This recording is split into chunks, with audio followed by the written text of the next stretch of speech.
بندوی شما را اگر عبری کلو و گپی هستین در حد 1 دقیقه میکروفون شما اختیاره.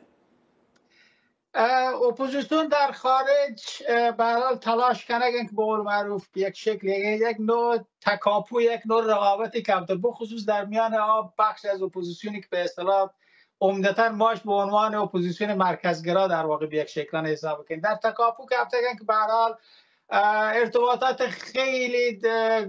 به قول معروف برجسته و خیلی هم غلیظی رو در واقع برقرار میکنه. البته احزابی که متعلق به ملیت ها مختلف هم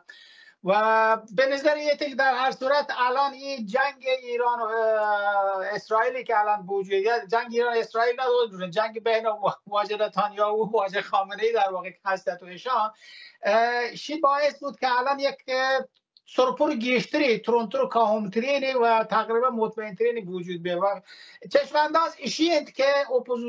اپوزیسیون به قول معروف بین ملیت های مختلف و مرکز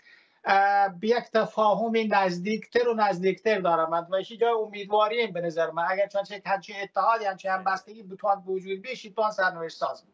منتوار واجه رحیم بندوی.